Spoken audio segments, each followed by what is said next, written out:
Welcome to the UnScripted Authentic Leadership Podcast, a podcast we're seeking to lead change. We're also seeking to understand. We're also as a platform for leaders to come together to unite, to develop and empower other leaders in the areas of business, family, and community. I'm your host, Lafayette Lane, joined by my co-host, John LeBron. Today, we are joined by award-winning CEO, advisor, speaker, communications expert, and best-selling author of Make It, Don't Fake It, Leading with Authenticity for Real Business Success, Sabrina Horn, who has joined us to have a conversation on leading with authenticity. Sabrina, thanks for coming on. Wow, thank you. Thank you so much. That was quite an introduction. I love your names. You sound like sports celebrities. I'll take it. Yeah. So we're talking about leading with authenticity tonight. Of course, this is the UnScripted Authentic Leadership Podcast, where being authentic and having authenticity is literally part of the fiber, the DNA of who we are and what we believe. A lot of times when we survey the landscape of leadership and the world in general in life, authenticity is often a element that is missing. But specifically in leadership, why do you think that it's so hard for leaders to be their authentic selves? Yeah, it's a great place to start. I mean, I was there once too when I was a young 29-year-old CEO. I knew how to do public relations, which was the company I started, but I didn't know how to be a leader. I probably managed an intern before I started my company, So I think the reason why it's so hard to be authentic is because authenticity requires looking reality in the face. And it means being able to deal with the truth. And, what do we know about the truth? Like the truth hurts sometimes. Reality can be hard to deal with. And we don't want to make the wrong decision under pressure, right? We don't know what the answers are, and so we just make something up or act like what we think other people want us to act like, and that's the last thing that we should be doing. So I mean, there's a lot that goes into that answer, but mostly I think it comes down to it's hard to deal with reality sometimes and lead the right path forward. Very cool. So hold on. I was reading your book, Make It, Don't Fake It. Yeah. And you have a chapter in here called, and it just, the name of it resonated with me because of the name of the podcast, I think. But it's called Becoming and Staying an Authentic Brand. That's the chapter. It's about midway through the book. Yep. Go fast forward a few pages. You had a small excerpt in here called, and it said a bit about mission statements. So it kind of caught my eye. And I'm going to read this little part and I have a question about it. Okay. It says, as values inform culture and brand, they also should inform other important foundational company messages, such as the mission statement. Unfortunately, most mission statements, and for that matter, vision statements, are utterly bland and soulless. So that's quite a statement. They're bland and soulless. So how... As a couple of guys who've, we started our own thing and brands and so forth, and we've talked about mission statements and what we want to stand for. How can somebody create an authentic mission statement / vision that's authentic to themselves, but also resonates? Yeah. Well, how much time do you have? 30 minutes. I mean, like, I've been invited to teach a class on leadership based on the book at Emerson College this fall.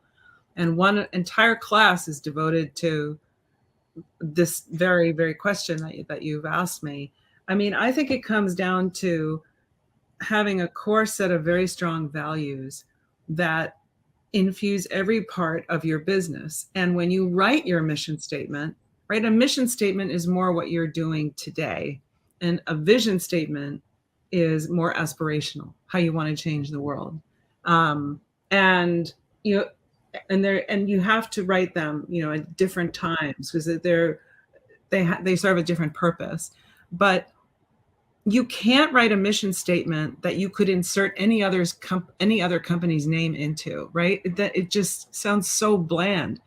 You have to write a mission statement that speaks to the hearts and minds of the people, the audiences that it's intended for, investors, shareholders, your customers, your employees. Like every day you get up in the morning, what's the fight you're fighting? And there's emotion in that. What I think mission statements should have emotion in them and feeling, right? Which are all grounded in what? Values and what matters. And so how do you go about doing that? Well, I mean, companies spend lots and lots of money hiring others to do that for them. But actually, I think that is best created from inside, from a leadership team. That's an incredible distinction that you made between the mission and the vision. I'm not sure I've ever heard someone make that distinction before. That was an incredible answer. Now, John alluded to your book, and I want to talk about what was the concept, the idea behind the title Okay. of the book. Don't make it, don't fake it. Yeah. Right? I love that. But can you break that down for us? Yeah, sure. I mean, everybody's heard the saying, fake it till you make it. And originally it was just kind of an innocent thing, like, self-help, acting as if, right? It's if you want to come across as more confident, then you practice those behaviors, right? That ultimately then maybe become a habit. And that's just self-help, like dressing for a meeting in a different color because it makes you feel strong, right? But what happened was that fake it till you make it through social media, of course, and through the internet, through social culture, pop culture, it just mutated and became an excuse and a reason for people to just lie to get ahead. And people took license with it. But more than that, I mean, to answer your question, I wrote the book because I think people have kind of lost the plot that integrity actually matters. And in everything we do, you can't run a successful business or have a successful long-term personal relationship if it's not grounded on honesty and integrity. And so I wrote this book to basically use all of the experience that I gained in my career and the mistakes I made to turn that stupid phrase on its ear and encourage people to be successful based on good old-fashioned hard work and being honest and dealing with problems head on, and not faking it. So that's kind of what the book ended up being about. Yeah, and you had said something about, gosh, what was the statement you made? I just lost the thought. But earlier you had mentioned or you said fake it till you make it. They're losing their, I think you said authenticity or something along those lines. Yeah. Mm-hmm. But then you started the show talking about how somebody has to be true to themselves. Yes.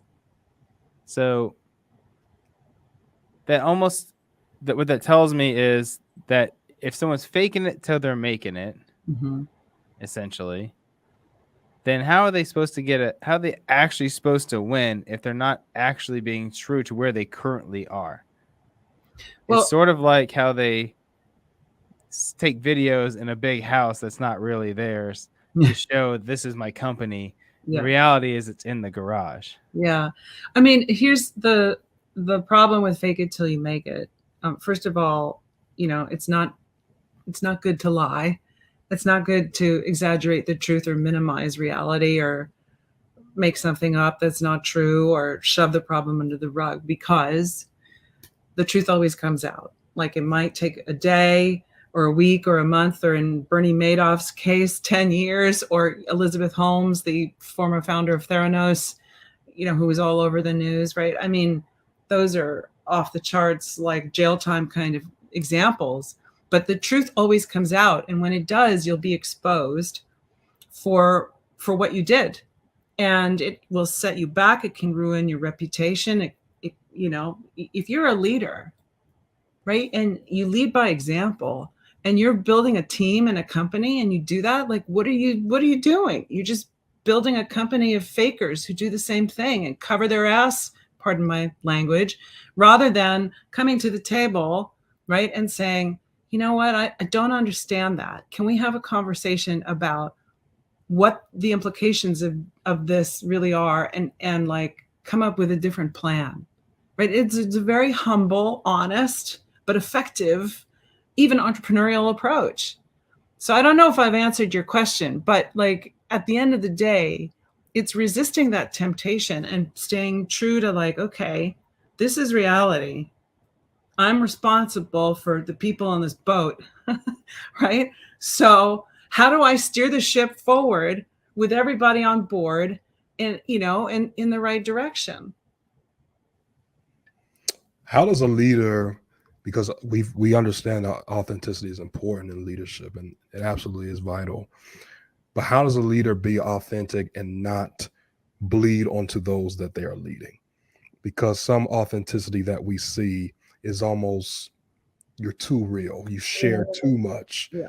and because you're quote unquote under the guise of, oh, well, I'm just being real, it actually has done more damage to those that you're leading than it has been a benefit and help. So where's that line of demarcation of, okay, this is a little too much and I need to pull in, and there's just a side that I should not share to those that I'm leading? Yeah, I mean, of course, right? Every person listening to this, you have to think about authenticity like beauty, right? It's in the eye of the beholder. So what I think is authentic, you may disagree with, and vice versa. And each person who is a leader has to decide for themselves within the lines, the boundaries of what the truth is, how far you want to go. Because once you go in a certain direction, then you set a precedent, and then it will be expected of you. Or in your example, you know, it's just too much information. Like, we don't really need to hear all that, because sometimes you as a leader, you may know that something is coming down the road, but you don't want to frighten your employees and say, you know, what are you going to say? Like, we might have to do a layoff. You know, like, is that productive? No. You know, you want to be a realist, but you also have to, you know, give strength to your employees and give them a path to follow, because until you have all the facts and are ready to make a decision, there are some things that people don't need to know right away, right? It's or personal information, like it's not in a person's best interest to know everything all the time. So, you know, that comes down to personal brand, leadership and communication style. And, you know, a lot of executives get coaching to deal with that. I was once kind of told it was teetering that same line. It was basically be honest with yourself Mhm. and others of where you are, Mhm. but at the same time, remember that your family and your team are not a trash can. So quit putting your garbage in there. Yeah. Oh, that's Basically, it's okay to say, hey, yeah. this is where I'm at. We are a $300,000 company hoping to be $1 million in a year.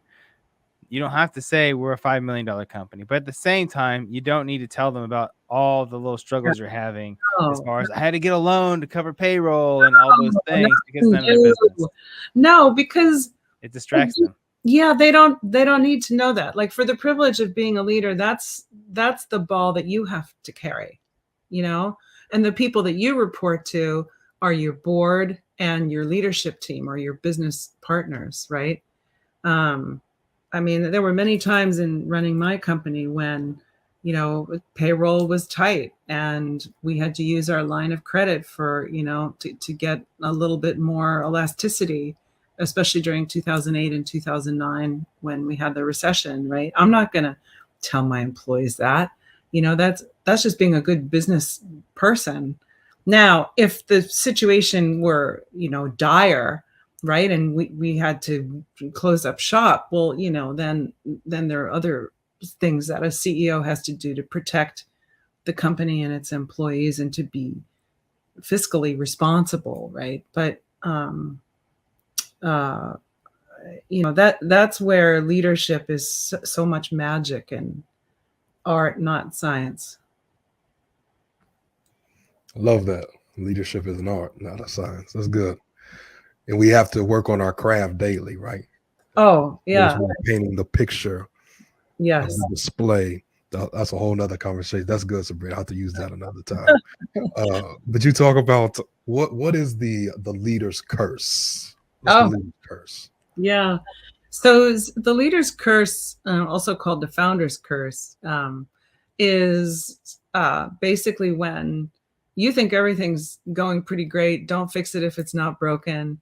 And a founder has this a lot because, it's their baby and they created it and their baby's not ugly, and egos get in the way. And so what happens is you don't listen to critical feedback when you should, or like, maybe we need to take a different strategy here, or there's a market opportunity over here, or maybe you should sell the company.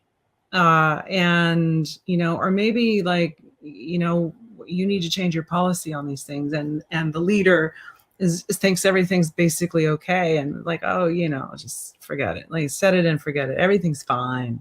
And so what happens then is that you can actually really hurt your company. And that's not good leadership, right? A leader has to, no matter what his or her position is, you have to be open to any kind of feedback. And ultimately, leadership is not about the leader. It is about everyone else. Like, it's never about you. It's about doing the right thing for everybody else, sometimes at great personal sacrifice. So how can somebody protect themselves from this founder's curse? What can they put around them or within? Yeah. I mean, I think at the end of the day, it's making a commitment to being able to deal with reality. It's about having people in your inner circle, mentors. I think every person should have at least 2 or 3 mentors. These are not like people on your board or in your leadership team. They're people who have been in your shoes, who want you to succeed and will call you on it when, they think you're a little bit out over your skis, and will help you get through a tough time. So surrounding yourself with people what you need to hear, not what you want to hear, is super, super important. And, the other thing I really believe in is that nobody is above a performance review, right? And, getting and accepting and listening to feedback. You may think, how could they possibly say that? Like, everything's fine. But no, like, you've got to listen to it, especially if it's coming from people in your inner circle. Yeah, that's so good, because a lot of times reflection is often the hardest thing to do, and Yeah. we have that imposter syndrome Yes. that often people are dealing with. Can you speak to that? How, especially as leaders, how we avoid that, or how do we deal with that if we are currently in that state or position? Yeah. So there's been a lot written about imposter syndrome, and essentially the classic definition is that a person achieves a certain level of success, but they feel like they're a fraud, that they didn't earn it, and that somehow it was because of good luck or good timing, and that they'll be exposed, right? And this happens to a lot of overachievers and type A sorts of people, especially women and minorities. It can happen when you have been promoted into a new situation, or you've changed jobs, and there's a whole bunch of new people around you who don't know you and you don't know them. And so everybody's sniffing everybody, right? And you think like, oh my God, they think that I'm going to be like, I'm on this pedestal, and they think all these things, but I can't do that. I'm not that person. That's imposter syndrome. And the way to deal with it is in a few ways. Number one, recognize it's a real thing. A lot of people have it in their lives at certain points. Number two, I like to practice what I call watching myself in my own movie. And I'm the director of my own movie, and I'm behind the camera watching myself in a meeting or someplace where I feel like really like that imposter, like uncomfortable. And I sort of pre-imagine, what am I saying in that discussion? What are the questions I'm asking? Who's in that room? How am I involving everybody else, rather than just taking the spotlight only on me to kind of navigate that situation? And pre-imagining those things is basically preparation. right? But visualization is a very powerful tool, and I used it a lot myself to deal with situations just like that. The second thing is what I said in regards to that technique is, right, people feel like they're imposters because the spotlight's on them. But actually, right, it's more about like, how can we do this together, right? I'm so excited to be here. You know, how can I help you be more, how can we as a team move the needle forward on this situation, right? I really need your expertise in dealing with this. And by doing that, you kind of like break down the walls a little bit and create more of a collaborative environment rather than like, oh my God, this is all on me. And they think I'm, have all the answers. That was really good. I've never heard, I actually just Googled it, that the statement that imposter syndrome is more prevalent in women and minorities. Mm-hmm. I never heard that before. I never thought about it. Obviously, I don't fall into the category, but I just Googled it, and a whole thing from science.org or something that has a conversation about it. I'll dive in later. That's really interesting to me, though. I never thought about that as being an additional hurdle to overcome, even once you've made it. Yeah. Well, have began to make it, or whatever, as you've achieved.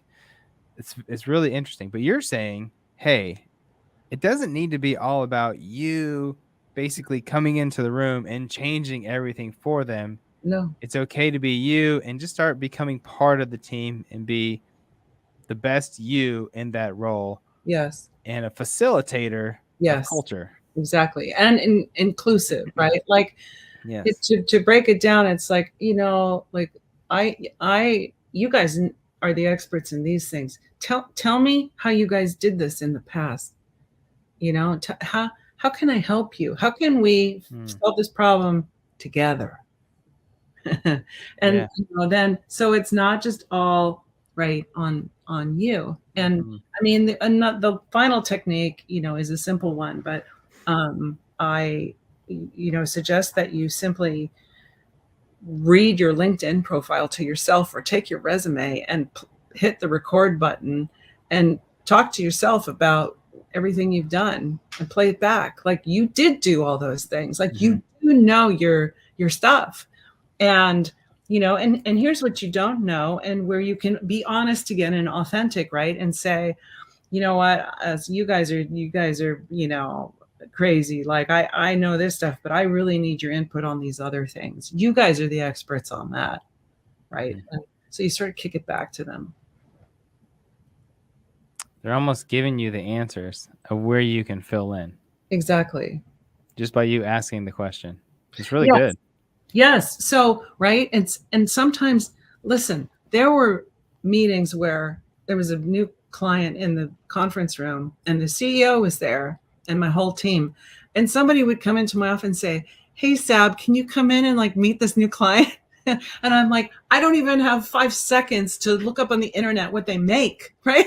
I don't even know the name of their company, but yet I have to go in there and like be brilliant and have like an intelligent business conversation with this CEO. And so what do? I go in there and I'm like, okay, so like, hey, so how's business? What are you guys talking about here today?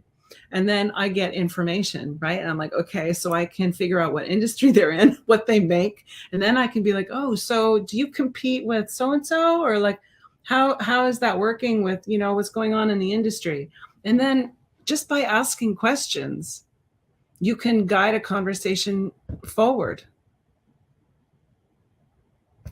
Communication is always the foundation to everything. Yes. What you're saying then. We always wrap up our show with a last segment called Off Script. Okay. We ask our special guests to give us something on their heart to leave our audience with.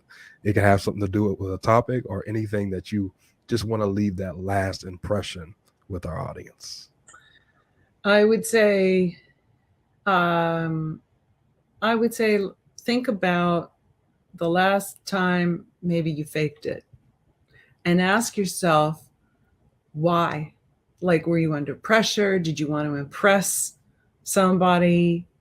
Were you, really worried about not getting the funding or the competition or making your number?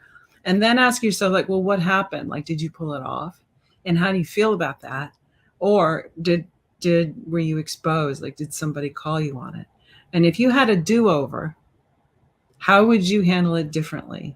Being honest, being authentic, using some of these tools, that we've discussed here today. How would you have handled it differently? Because at the end of the day, like, the journey is the reward, and you put your head down on the pillow at night, and so you want to feel good about how you led by example that day, and that the journey is a good one. And like I always say to my kids, like, you have one life to live, make it the best one possible, and cut out all that other stuff. You don't need to fake it, because you won't make it. Right. That's how you do the off script moment. Purchase Sabrina's book, available everywhere. Make it, don't fake it. As you see right behind you on John's shelf, right behind him. Awesome. Make it, don't fake it. Support Sabrina's book so you can be a better leader that God has called you to be. Also, stay connected with Sabrina. Yeah, right there, John. There it is. Stay connected with Sabrina. You can do that several ways. Follow her on Instagram at Sabrina Horn. Also, you can connect with her on LinkedIn, Sabrina Horn. Also, you can check out her website, www.sabrinahorn.com.